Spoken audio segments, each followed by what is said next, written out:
जब हम बोलते हैं कि भगवान कृष्ण ने 16,000 गोपियों से शादी करी, तो वो किससे शादी करी फिर? वो रानियां थी द्वारका में, 16,108 राजकुमारियां। ओके।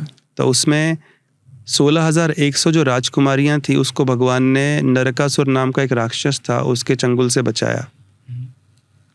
तो अभी उन्होंने कहा कि अभी हमको कोई स्वीकार नहीं करेगा, समाज ऐसा था, आप ही स्वीकार कीजिए। तो कृष्ण ने उनसे शादी की। और बाकी जो 8 रानियां भी थी वो भी खुद अलग अलग समय पे कृष्ण के पास आई या कृष्ण से उनकी शादी हुई। Krishna was not going around proposing to every girl, because भगवान सेल्फ सेटिस्फाइड है। लेकिन भगवान होने के नाते हर कोई भक्त जिस भाव में उनके साथ संबंध स्थापित करना चाहता, कोई सखा बनना चाहता है तो भगवान उसको वो पद दे देते हैं। कोई माता पिता बनना चाहता है तो यशोदा जैसा पद दे देते हैं।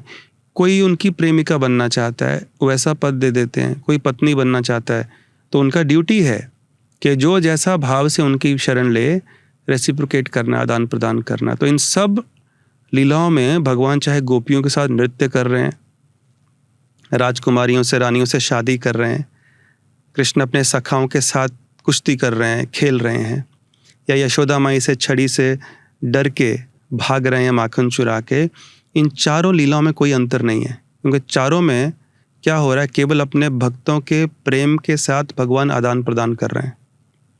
There is no difference between any of these लीलाज, तत्व वाइज, ट्रुथ वाइज।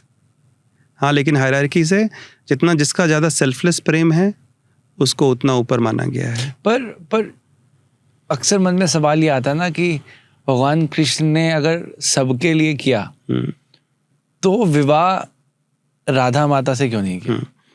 तो 2 तरह से उत्तर दे सकता हूँ मैं इसका, कि भगवान की जो लीलाएं होती हैं, वृंदावन की लीला थोड़ी अलग है, where he is like a playful cowherd boy and Radha Rani is a cowherd girl. और द्वारका में he is a king and king needs a queen. क्योंकि जब आप राजा की पोजीशन लेते हैं तो you need to be exemplary in your behaviour. You can't be a playful like you would in Vrindavan, क्योंकि बाकी प्रजा फिर वैसा करने लगी। इसलिए वहाँ शादी की नियमित रूप से भगवान ने, और घर बसाया और सबका पालन पोषण भी किया। तो उनकी मथुरा की लीला, वृंदावन की लीला, द्वारका की लीला, तीनों का अलग अलग है। वहाँ पे अलग रोल अदा कर रहे हैं, यहाँ पे अलग रोल है, यहाँ पे अलग रोल है, और तीनों लीलाओं से अलग अलग भक्तों को अट्रैक्ट कर रहे हैं। कुछ वृंदावन लीला से अट्रैक्ट होते हैं, कुछ द्वारका, कुछ मथुरा। तो हर जगह अपने भक्तों को जिस तरह से वो सबसे ज़्यादा आनंद दे सकते हैं वैसा वो लीला कर रहे हैं। ब्रजवासियों को कृष्ण को सिर्फ मोर पंख, एक पगड़ी, धोती पहने हुए वैसे ही देखना अच्छा लगता है, तो भगवान वहाँ वैसे ही रहे। मथुरा में अलग, द्वारका में राजा रानी ऐसा बन के रहे। तो जो भी भगवान करते हैं ये केवल अपने भक्तों की जो इच्छाएं हैं उसके अनुसार वो ढल जाते हैं। और रही बात शादी की, अगर आप ब्रह्म वैवर्त पुराण पढ़ें तो भांडिरवन नाम का स्थान है वृंदावन में, आज भी वो वट वृक्ष है, उसके नीचे ब्रह्मा जी ने खुद शादी करवाई थी राधा रानी से।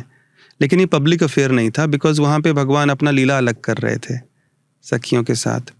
और तीसरी चीज़, जो गोपियाँ वृंदावन में थी वही रानियाँ बनी भगवान की द्वारका में भी। राधा रानी बनी सत्यभामा, चंद्रावली गोपी बनी रुक्मिणी। तो इस तरह से अलग अलग वही लोग उधर भी रोल, अलग अलग रोल में आए, जैसे कृष्ण वहाँ से अलग रोल में आए। तो ये सब तत्व भागवत में उतनी डिटेल में नहीं बताया सुखदेव गोस्वामी ने, क्योंकि 7 दिन 7 रात थे परीक्षित महाराज को सुनाने की। लेकिन बाकी सारे पुराणों में और बाकी वैष्णव आचार्यों ने जो किताबें लिखी हैं, वो अथॉरिटीज़ ऑन दिस सब्जेक्ट, उन्होंने वो रिवील किया है ये सब। Okay, yes.